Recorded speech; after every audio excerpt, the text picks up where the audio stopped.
Hello, everybody. We're going to give this a few minutes for all of your audio to get connected. And they're still whirling out there.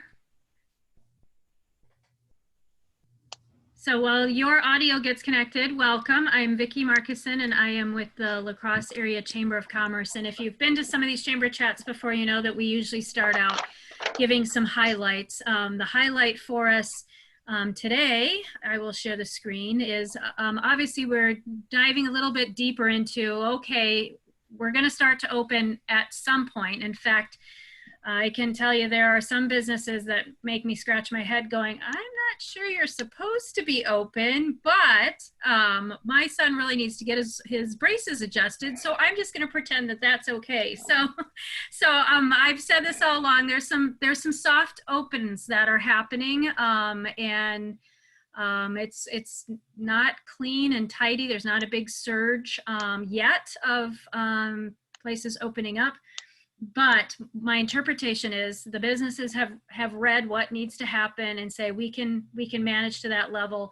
I certainly think that Mayo and them taking on more of their non-essential appointments certainly sends a message to our community as well. And there is also something in the email about a lot of the businesses, or not businesses, I'm sorry, hospitals. 95% of the hospitals say that they can handle the crisis, any sort of crisis situation that would come on related to COVID. So there's definitely some strong positives. As you guys know, there's also a lawsuit happening against the governor, questioning his ability to extend the safer at home to May 26th. That is playing out as well.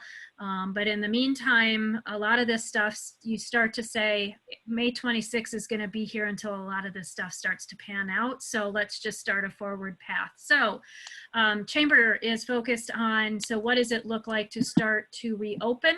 And as I shared here, when not all of you were in the room, I'm going to share my screen here.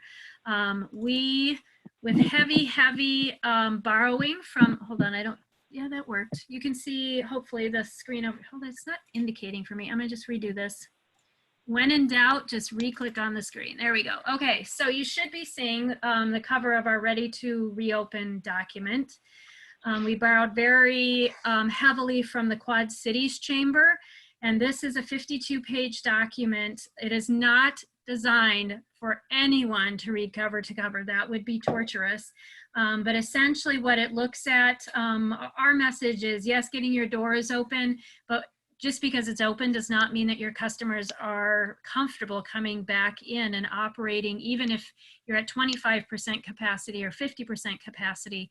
I saw a study by the US Chamber saying that I think it's 54% of small businesses cannot operate at less than 50% capacity. So as we're talking about restaurants opening up and not being able to fill, that will be an issue. But anyway, back to the issues paper, not issues paper, sorry, the reopening paper. This is a document that gives you resources, but the most important part is, after you scroll through, is the table of contents. So you can see here, there's some general cleaning practices in here, but then based off of your type of industry, you can come in here and click on it and skip about 30 to 40 pages if you just skip to your industry. So let me just give you for example, if we skip to food processing, it looks at, so what is the average level of customer interaction you would have? What do you do to protect your employees, and what do you do to protect your consumer or your customers? And so the piece that's really important in all of this, and I've had one-on-one conversations with quite a few business owners saying, I don't want to wear a mask. And then if you reframe it and say, but if it is really important to your customer, would you wear a mask? And they'd say, yeah, I guess. If it means I can open up, I'd wear a mask. So it's really reframing this from your customer standpoint. You want your customers coming back to you. And so what do you need to do to make sure that they feel safe? And there's another big communication piece of this too, so communicate out what you are doing to protect your customers if they choose to walk in, or if it's curbside, or whatever that interaction is as you open up. Marketing and communication is a really important component to this as well. And so thankfully we have the amazing Schilling Supply Company in town. You guys have been around, it's more than 100 years, correct? Yes, it's since 1897. Thanks, Chip. That's right, you're on here. So yes, you have been around. You're just a little bit younger than our chamber, but we'll still count you as around for a long time. So you've been around for a long time, and you guys agreed to come on and talk about what is happening with all that is needed to get businesses to be safe now, but particularly as more and more of them open up. And so welcome Amber, Dale, Mark, and of course Chip is here too. So with that, let's talk about the marketplace. So everybody, of course, the first talk of let's just put it, cleaning supplies was personal hand sanitizer and toilet paper, right? That became the joke around the community. But you see this surge of people buying. And so what's happening in the marketplace out there? Thanks, Vicki. Appreciate the invite to come on. Yeah, the marketplace right now is hectic, to say the least. Anything regarding disinfecting, sanitizing, personal hygiene is through the roof. Orders backlogged, manufacturers backlogged, you name it, it's there. If that would be okay, I can share a little slide presentation with the group here. Go for it. If I can figure this out.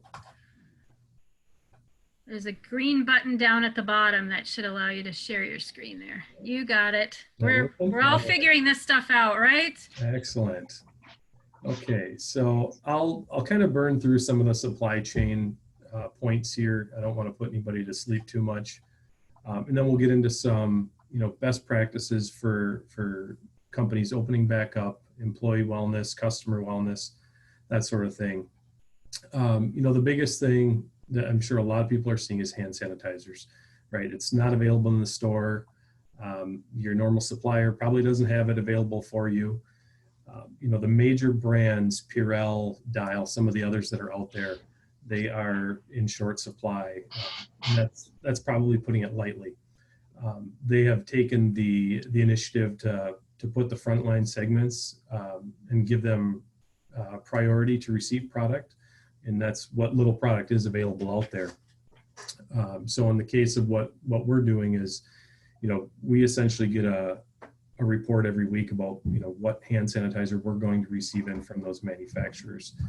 From there, we have to prioritize which healthcare customers have been waiting the longest, spread it out so everybody gets some and kind of keep their dispensers filled as we go along here.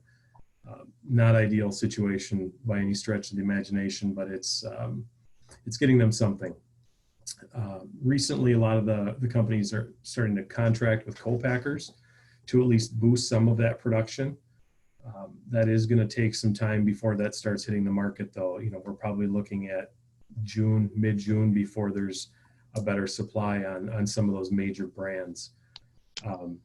The positive side of that, though, is there are others that are starting to manufacture products. So as you've seen, distilleries and some of these other type of businesses have switched their lines over to producing, whether it be a gel or liquid hand sanitizer.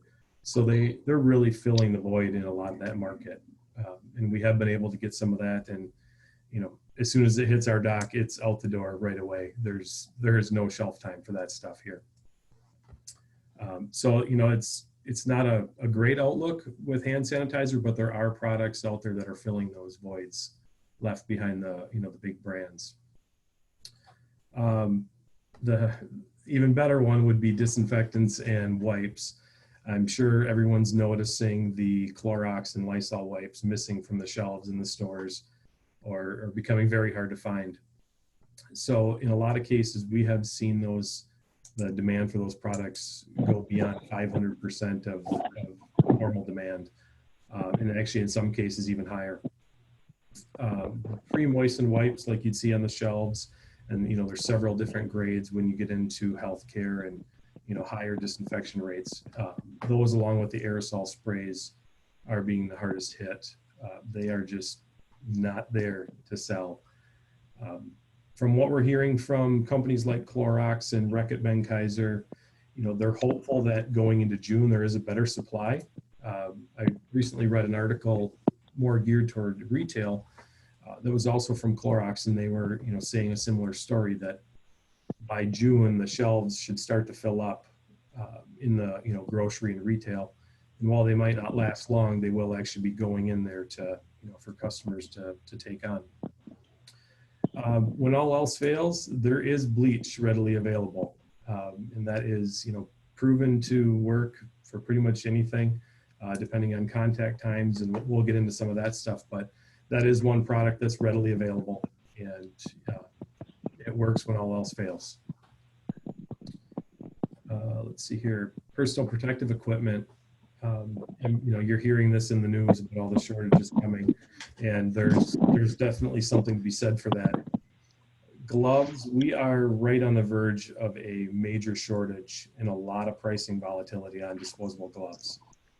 I think we're hitting that gap right now when China had shut down a lot of their factories because of their COVID outbreaks. So there was a lull in their production, a lull in the containers hitting the ocean, and we're hitting that gap right now. So in the next 30 to 60 days, we're anticipating some major shortages. Not to mention other factories in Malaysia, which produce about 50% of the world's gloves. They are operating at 30 to 50% capacity because of forced closures due to COVID. So not a good situation there. We're hoping to kind of move things around with different products just to get us through that short period of time. But there will be a hard 30 to 60 days there. On the mask side, which is very much in the news, both with N95 masks and procedural masks, those are loosening up a little bit with supply. The downside is prices have skyrocketed. And a lot of that is due to air freight costs, because everything is being air freighted from China and some of these other countries that are producing them because of the lead time on ocean freight. So that has led to some drastic price increases. A mask that was once 10 cents 6 months ago is now upwards of $1 per mask. So it's huge changes there. Face shields, those are readily available right now.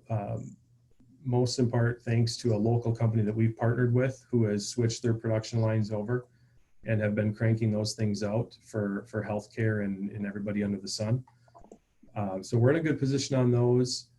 The other PPE items, gowns, shoe covers, those are extended, so far beyond any sort of reliable lead times.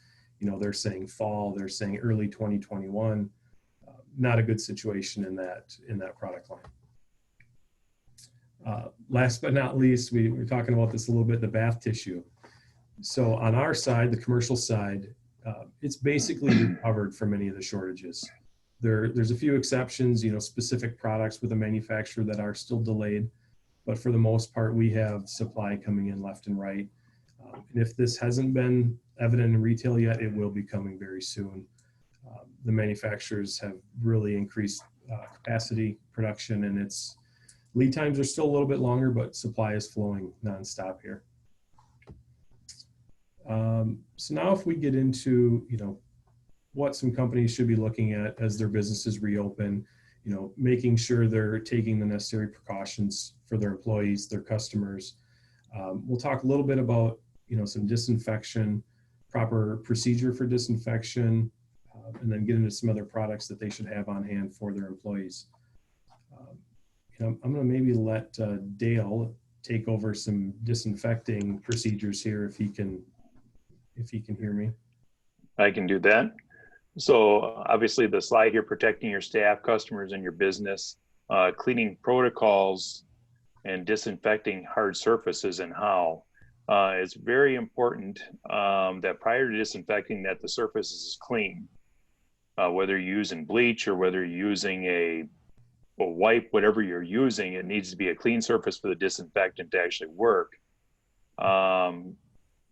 You also have your wet surface time. We prefer disinfectant wipes or solution. Make sure the surface remains wet for the length of minimum contact time according to the product label. If it dries quicker than that, you need to reapply the disinfectant. And there's several different ones. I have it in front of me here. I don't know if anyone can see, but we got Clorox spray, which your is camera's off, Dale. Okay. Turn your camera on, then we could probably. Or I might lose the. I'll just read through. It's a Okay, go Clorox for it. disinfecting spray. and it has a 10-minute kill claim time. You get into hydrogen peroxide wipes, they have a 1-minute kill claim time.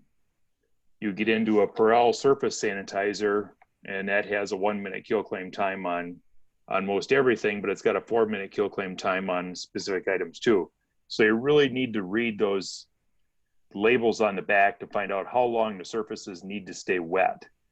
And it's not just brisking over it lightly or spraying lightly with a Clorox spray and walking away. You need to make sure it stays wet for that full time period. And in some cases, if it's on tables or food service areas, you'll also notice on the labels that you need to rinse the disinfectant off afterwards. So it'll let you know in those areas. Another important thing is to always make sure you're wearing recommended PPE, and it'll state that also on there. Usually gloves are definite that you always want to have your gloves on for sure. Especially with wet wipes, I think. Especially with the wet wipe, especially if it's a hydrogen peroxide wipe, because it will actually take out the color of your hand, the pigmentation, if you use a lot of them. It doesn't hurt it, it's just that's the nature of using hydrogen peroxide. I think a big point here is letting the surface remain wet for the time needed. You know, you'll see that a lot where people spray a surface and immediately wipe it down. You might be cleaning some soil off there, but you are not killing germs or bacteria when you're doing that. You know, it has to remain wet for those killing agents to effectively kill those bugs. So, you know, in talking about the contact time, you know, Dale kind of touched on that a little bit, is, you know, just making sure that it remains wet, not used during the time specified on that product. We will get into kind of some tools where you can properly identify what the kill time is on a specific product. The EPA and CDC have some pretty good lists out there that you can find common disinfecting agents, and they'll tell you, you know, for SARS-CoV-2, this is the kill time for these specific products. So we'll get into that in just a couple of minutes here, but very important. I would say, you know, maybe 10, 15 years ago, does that sound about right, Dale? That people were really not disinfecting well at all in terms. Correct. It's probably been about 15 years ago, and they started, the old quaternary cleaners were around since World War II, and nothing had really changed for quite a period of time. And then they come out with the hydrogen peroxide cleaners and some others that really boosted the kill claims and really reduced the time period down. Otherwise, a lot of people were kind of what you're talking about. They were spraying and wiping and thinking they were disinfecting, and they really weren't doing any, well, they were sanitizing lightly, but they weren't killing the germs that needed to be killed. Absolutely. So, you know, choosing a product to disinfect all your surfaces, you know, there's several different products out there, all the way down to mixing bleach and water that will effectively kill this bug. I mean, the nice thing, I shouldn't say the nice thing, but the good thing about SARS-CoV-2 is it is easy to kill. It's an envelope virus. It just needs time for those disinfectants to take place and to kill that bug. So one way you can identify some of these things is the EPA does have a list of disinfectants that are approved for use against SARS-CoV-2. There is a link here. You can, you know, search it by product name. You know, the big manufacturers are all out there. Some of the, I would say, the second and third tier type chem companies, they may not have their names on this predetermined list from the EPA. So one thing you can do is find this little EPA registry number on the back of your product that's circled below here. And you can actually search their list just with that registry number. And what that'll do is it'll pop up and it'll tell you the active ingredient in that registry number and the contact time needed for that particular chemical to kill the virus. So that is, we've used this website day in and day out. I know I've been on there several times. So if you have a product that you picked up at the store in retail, if it is a disinfectant, it should have an EPA registry number. And if you plug that into their search on their website, it will tell you the contact time. Because one of the things you might run into is products bought in retail may not have the same labeling as commercial products. That doesn't mean they're any less effective necessarily, but you might not get the information right there on the label. So find that registry number on the back and plug it into their website to determine what that contact time should be on that chemical. And another thing too is we also have a link to that list off of our Schilling Supply website. So going to schillingsupply.com, there's a big update on COVID-19 informational band, and you can just click that and it'll give you different options, connections to the CDC. And there's a lot, I know the Chamber does a really great job with updates and setting up those type of links as well. Absolutely. The next one, Dale, I'm gonna let you take this one, would just be, hey, what do I disinfect? A lot of it is just your common areas.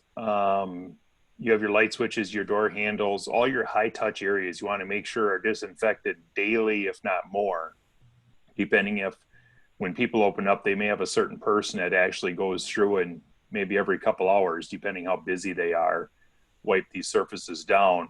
So this is a real good listed areas on common areas, offices, classrooms, kitchen, cafeterias, and bathrooms. There are some other things on here too I didn't see. Elevator buttons is a big one. Also your copy machine. Those are just some real high touch areas that people don't even think about. And everyone has, being in the sales industry for many years, it seems like no one has the janitorial staff doesn't do it. They think the office staff does it and it just doesn't get done. So it's important that we not only cover this list, but some of the other high touch areas too. And again, make sure that we have it for the 10-minute kill time or whatever the disinfectant has on the backside to let you know. Yeah, I think, you say that they're the things people never think about. Well, I think they're thinking about them now. Everybody goes and they're getting ready to touch a door handle. And I think everyone is thinking twice about, who touched that before me, things like that. So anything that is getting hit by multiple people a day, make sure those are disinfected. I would say daily, at least.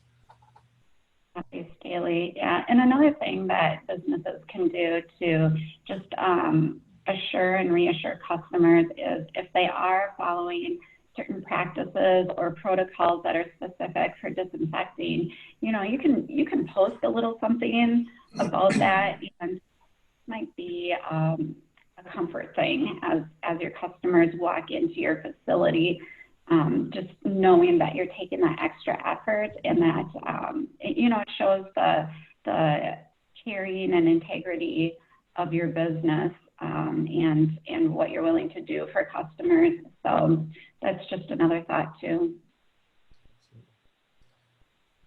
See, just some tips here, and this is something we can share some of this documentation.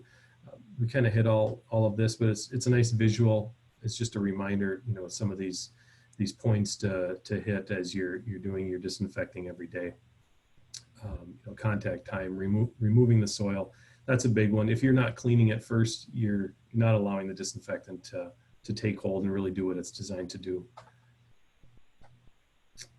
So then we get into, what should you have on hand for your staff, your customers, and just the well-being of your business.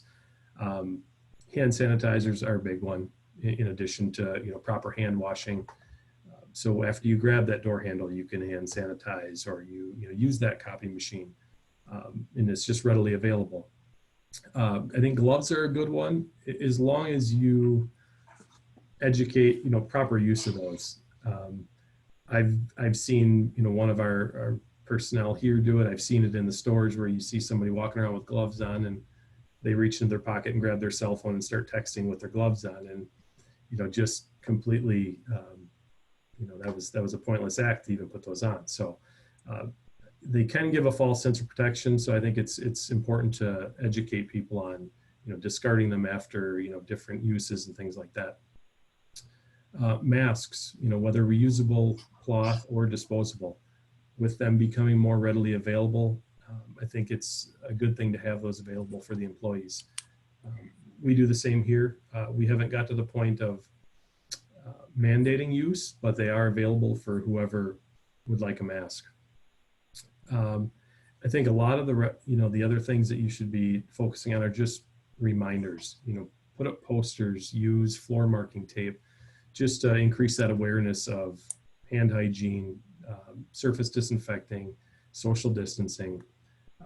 I don't think you can overdo that stuff right now. A lot of times too, with the hand sanitizers, you can actually get hand sanitizer stands so people can use them right when they come in the door, right when they're leaving. Being out in front of everybody, it gives them a sense of security that they can use it at that time too. And also for customers, if you're a retail store, having that right out there where people can walk in and use the hand sanitizer, that's a big thing too. Yeah, just pop-up stations, putting those wherever there are some high touch points or where there's a lot of traffic, I think goes a long way. Some of the new things that people have been seeing or kind of latching onto with all of the exposure to this. A big one for us is electrostatic sprayers to apply disinfectant. The orders are booked and are out, 8 to 12 weeks on these units, but they allow you to, I read an article that really described them well. So instead of a rifle approach to disinfecting, it's like using a bomb.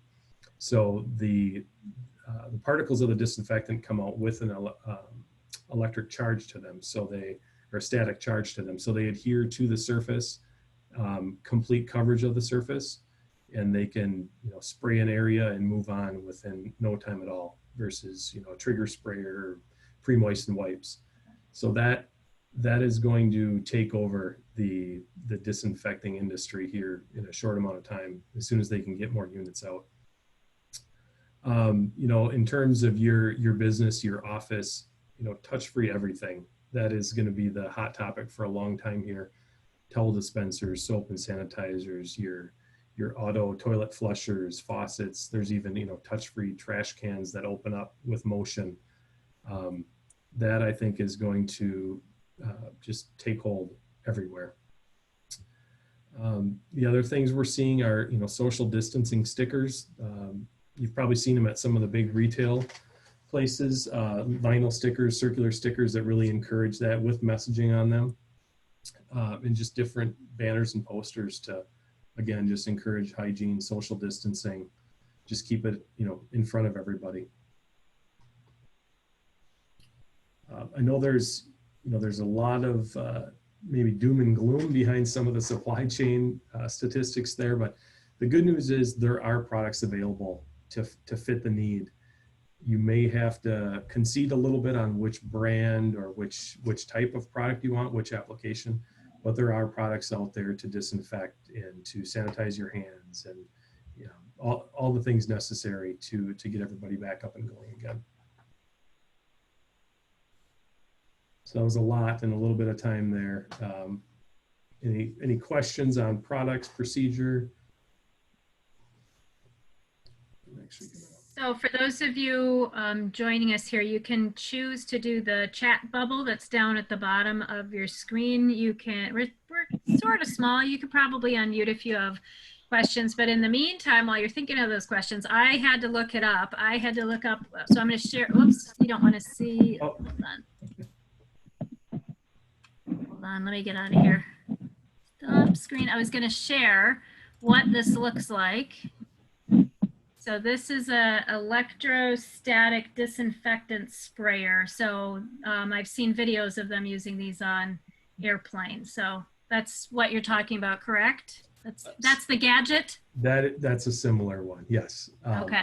The biggest one out there is made by Clorox, and it's the technology and the chemistry they have behind their unit is probably the best out there in terms of kill times and what they have. But yeah, there are several, in handheld backpacks, you name it, and you can cover a lot of area in minimal time. So Martin out there asked, what's the cost? What does something like this cost? On the electrostatic sprayers? I'm assuming yes. You're talking anywhere from ballpark 800 to upwards of $5,000 to $6,000, just depending on the unit. Got to have a lot of cleaning to put an ROI on that one. Absolutely.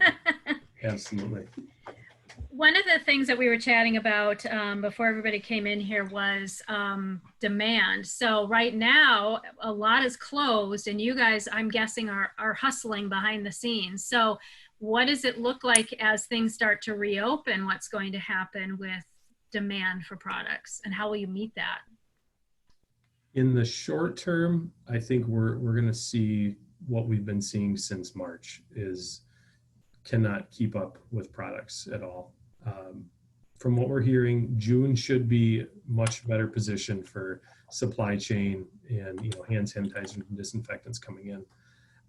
But I still think there's going to be a need for businesses to concede on which products they want to use. The biggest example I could give is pre-moistened wipes, like Clorox wipes in the tubs. We have products that are more of a make your own wet wipe type of solution. So you get a bucket with a refill and you dump in your own disinfecting product. And we have had that just flying off the shelf too, because that's, can't get wet wipes. So the next best thing is to make your own. So I think as long as businesses are willing to concede a little bit on the application or what needs to be done, there should be steady supply. Any tips that you have? Obviously, there's a tendency, as soon as something becomes rare or hard to get, there's a tendency to hoard it when you can get it, right?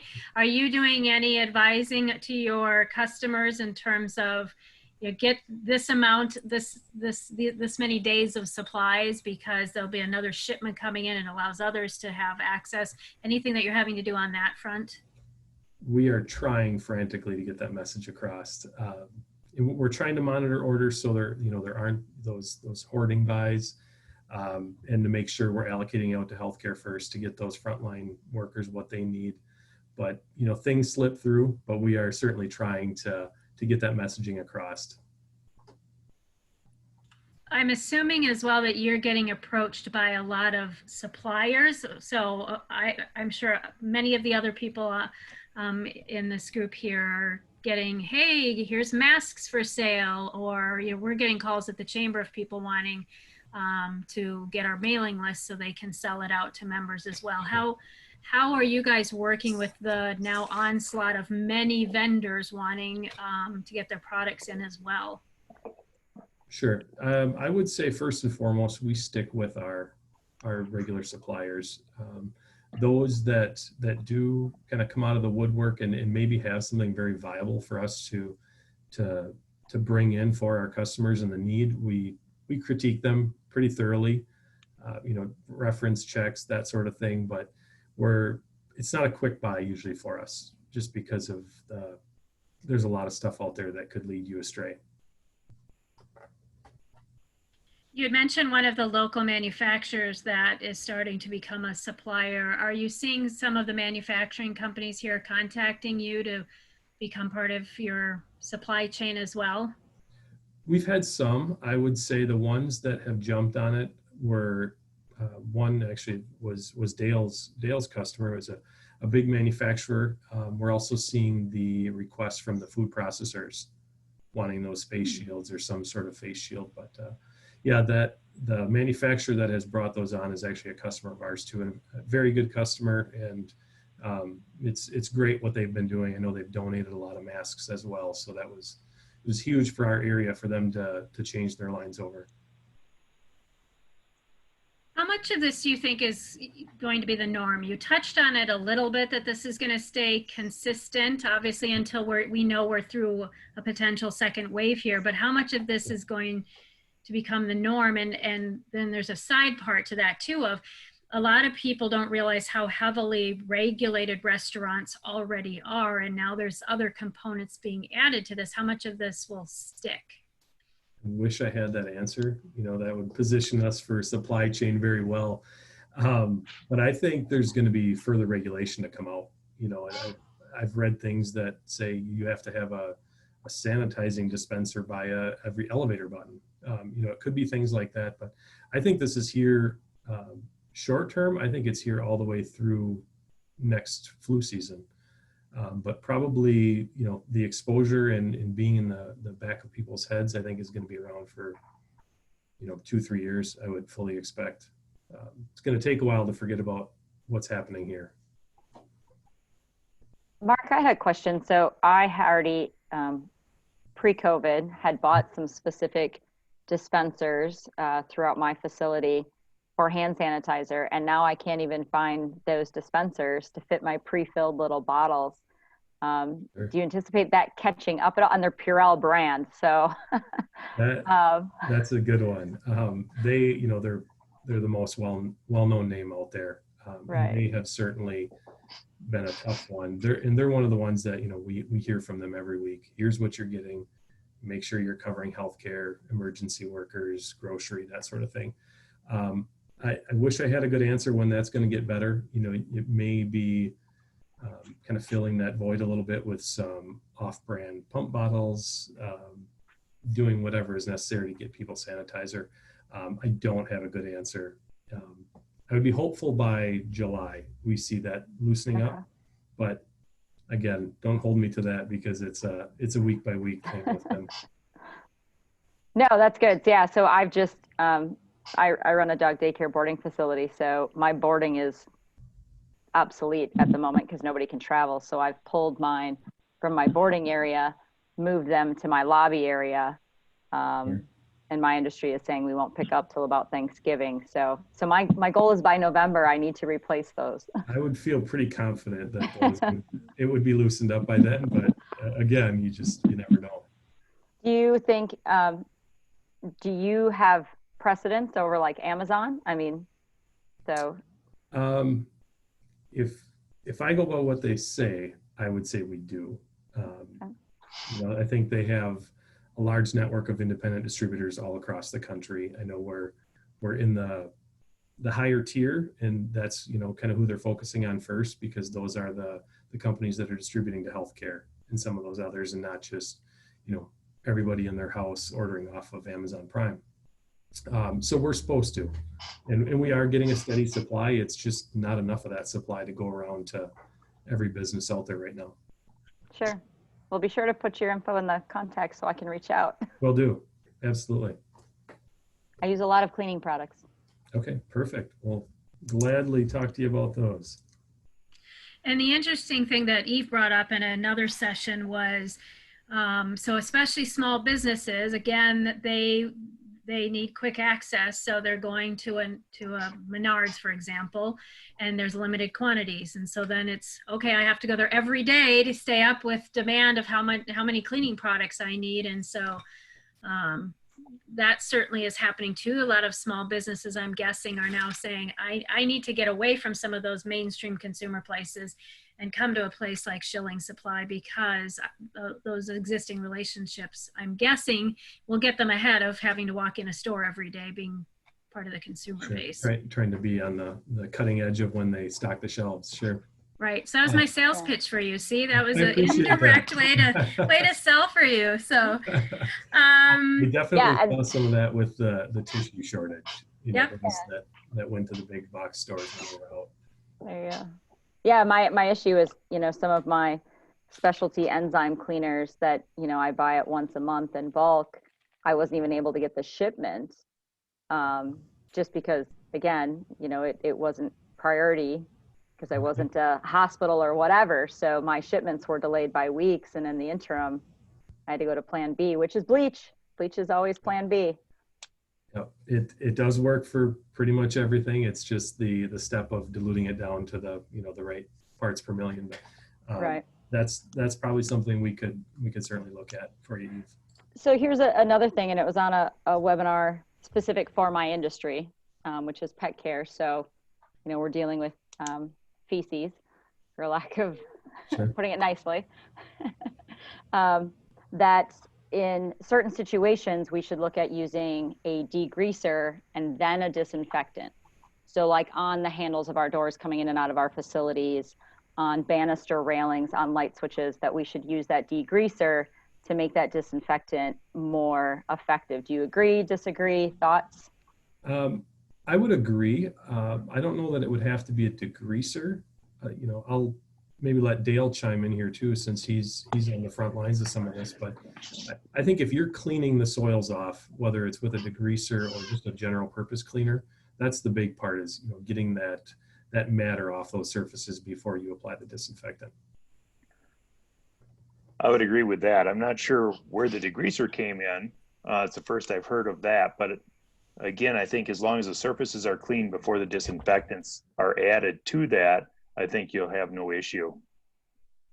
Was there a reason why they asked for a degreaser?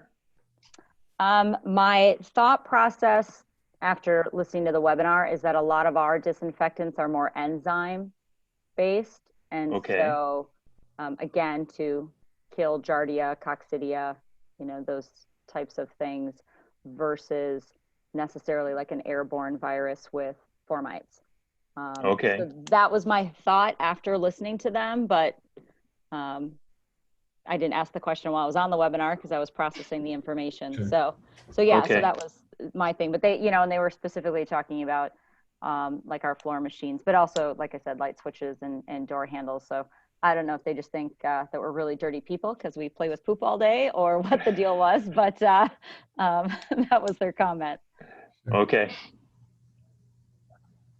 That actually sparks another one in me. And sorry, Paul, I just saw your question pop up here, but how much does the surface change the cleaning prescription, so to speak? So if it's a rubber keys for a copier, does that have a different cleaner than elevator keys versus desktops, things of that nature?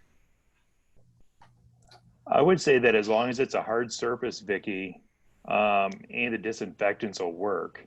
You have some, you know, when you get into carpet or upholstery, there are actually other disinfectants that you can use that will not give you a disinfecting claim, but it'll give you a sanitizing claim. So there's one that we use a lot of. It's actually a Clorox 4-in-1 spray cleaner or spray that you can actually do curtains, upholstery, if you have cloth chairs, that type of thing. It will actually sanitize those chairs. It's one of the few items out there actually that you have a sanitizing claim on. But as far as hard surfaces, the only thing that you'd have to watch out for is that you're using a product that won't dull the surface possibly. So you just want to be careful on certain areas. I think that kind of goes with any sort of cleaner. You know, you always test it in a inconspicuous area to make sure there's no, you know, negative effects on your surface. Got it. Okay, the question from Paul is, as an essential business doing curbside for operations, they are stocked on surface and hand sanitizer. However, they are shy on essential PPE, so gloves, masks, vents. At this point, before Badger Bounce Back reopening, can they reasonably anticipate getting a supply for a 100 employee workforce before the post reopening infection bubble and spike? So essentially so if I'm interpreting this correctly, Paul, right now there are very few businesses open, so he's anticipating high demand, so he's wanting to get these items before that high demand kicks in. Is that the best way to put it, Paul? And if not, he'll correct me as you answer that one. Sure. I think, you know, we would, in terms of Schilling, you know, with the supply we have, we would look at that in the volume requirement for that 100 employee workforce, what's needed. You know, first and foremost, we have been trying to fill all of our current business, making sure we can look after the customers that have been buying those supplies all along. But at the same time, especially the local companies, we're looking to see where we can free up inventory to help out. So we'd probably just have to, you know, look at specifics in terms of which gloves, what kind of quantities are we talking about, and certainly something, you know, Dale or one of our other account managers could speak with Paul on. Any other questions out there? So I had been reading a lot about the new, well, not new, but using the blue UV light and like having people walk through that. What are you hearing about that as far as an option for people maybe walking into a lobby area or something along those lines? That we have not seen. And if Dale or Amber has heard or seen anything, I'll let them chime in. Obviously, we're seeing them in healthcare. We've recently moved a bunch of them to the healthcare industry, but I think it's more in terms of those critical rooms, you know, ORs and outbreak patient rooms where they're wheeling those lights in to use them. We have not seen, me personally, I haven't seen anyone using them as far as an employee pass through. Yeah, And I know haven't like heard of the moonbeam, I think if that's when you're talking about, Mark, typically they want everything out of that room and don't want anyone in that facility or in that room where the door is closed. And I think they're even saying keep plants and everything else out of there because I think it just kills everything. So I haven't heard of that even. I guess it's something we could certainly look into, but I'd be a little leery on whether it really does anything. And the effects of the individuals possibly. One thing that didn't come up, but I heard they're in short demand as well, are the thermometers for screening employees as they come into work. Are those something you're getting requests for as well? We have. I know Dale has a couple of customers that have been looking for those, and we've been able to find them. Again, I would caution that they're probably more expensive than they typically are. The cost points on things are shooting through the roof, and it's the demand in a lot of cases. But we've been able to find them, track them down when we've had customers looking for them.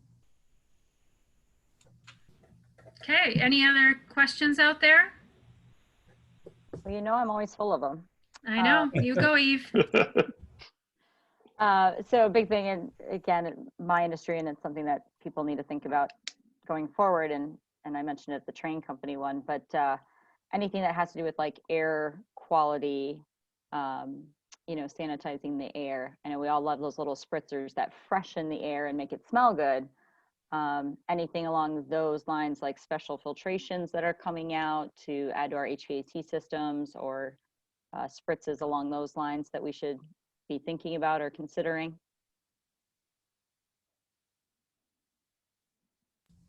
Not that I've seen.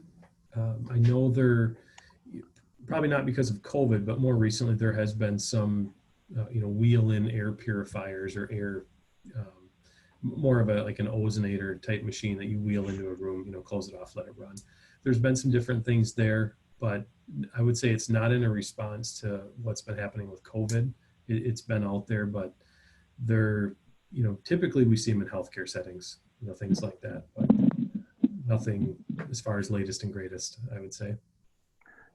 The other thing I do see, Eve, out there, having a child who had special needs, was the higher the MERV rating on your filtration, the better off you are also. So I have seen people going from lighter MERV 6, MERV 8 to a MERV 12, MERV 13 rating on your filters. Mm-hmm. Yeah, we change all of our filters monthly, well, just because the dog hair and kind of Yes. come up quick.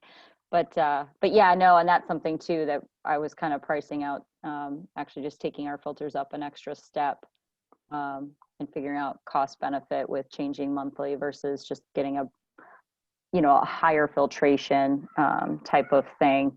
Like I said, in my daycare area, we're really well covered. It's just more now transitioning things to the lobby area, where if we're going to allow people to come in, how to ensure that their air is clean.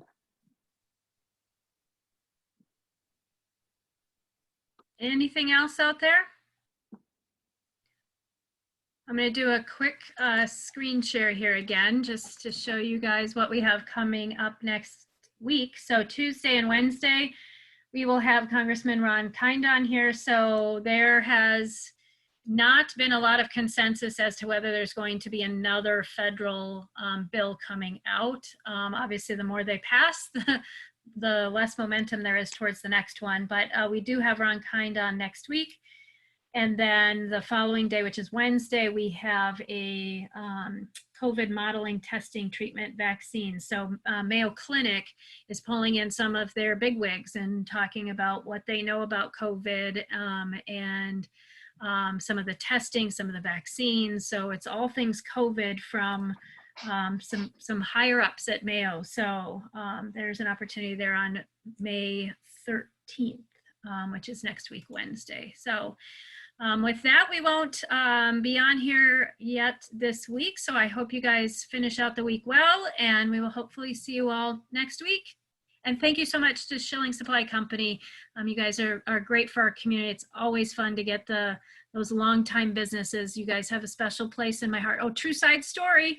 I'd love to share this story. When I was getting married, I went and worked on Schilling Supply Company's catalog, and that's what paid for my wedding dress. So thanks you guys for that. That's a fun memory for me. So everybody be well, and we will see you again soon. Thanks, Becky. Bye. Thank you.